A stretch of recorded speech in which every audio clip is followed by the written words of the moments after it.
আসসালামু আলাইকুম রহমতুল্লাহি ওয়া বারাকাতুহু। আপনাদেরকে নতুন ভিডিওতে আপনাদেরকে স্বাগতম। এখন আপনারা দেখতেছেন আমাদের বোয়ালখালীতে ভবিষ্যতের আবাসিক, আর এই আবাসিক এলাকাটা আপনারা দেখেন, এটা আমাদের কাছে আবাসিক এলাকা হিসেবে পরিচিত।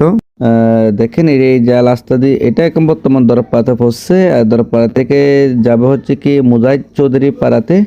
দেখেন এখানে অনেকে হচ্ছে কি জায়গা নিয়ে নিয়ে একদম বন্ডারি দিয়ে রেখে দিয়েছে জায়গাগুলা। আর এই জায়গাগুলো আমাদের অনেক পুরনো স্মৃতি এখনো এই জায়গাতে আছে। আমরা এখানে আসতাম, বসতাম, বন্ধুরা সবাই মিলে আড্ডা দিতাম। আর এই দিকে মানুষ তেমন আসা যাওয়া করে না, এই জন্য রাস্তাটা একদম ফাঁকা এবং নিলিবিলি ছিল। আমরা বসে এখানে আড্ডা দেওয়ার জন্য একটা বেস্ট একটা জায়গা ছিল। আজকে অনেক দিন যাবত আমরা এই রাস্তা দিয়ে যাচ্ছি না।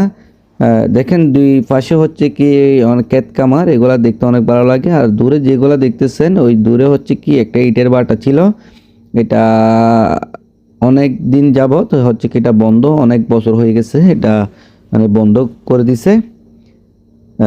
এখন যাচ্ছি ওই এই মুজাহিদ চৌধুরী পাড়ায় যাব আর কি। আর এখন যে রাস্তাটা উঠবো ওই রাস্তাটা হচ্ছে এই খানগপাড়া এবং এই ফুলতল রাস্তার একদম মাঝ বরাবর।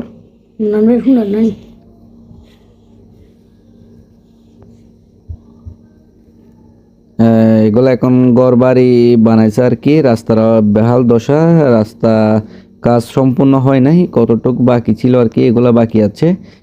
এইটা হচ্ছে কি এই ইটের বাটা দিয়ে যায় মুক্তিপাড়াতে উঠে আর কি। এখন এখানে অনেক বাড়িঘর হয়ে যাচ্ছে, অনেক দিন পরে যাচ্ছি তো এগুলা দেখি নাই, অনেক দিন পরে মানে যাচ্ছি তো এগুলো এখন নতুন নতুন লাগতেছে।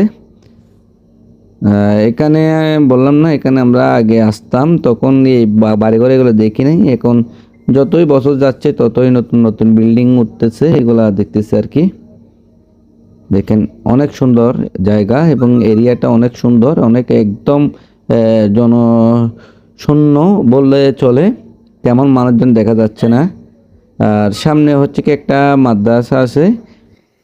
এই মাদ্রাসাটিতে অনেক এতিম ছেলে লেখাপড়া করে, কোরআন শিক্ষা নেয় আর কি।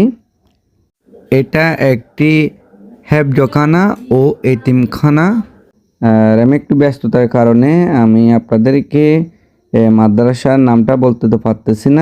মাদ্রাসার মানে ছেলেরা এই নামাজ পড়ার জন্য মসজিদ, এই মসজিদে হচ্ছে কি এতিম যে ছেলেরা লেখাপড়া করে ওরা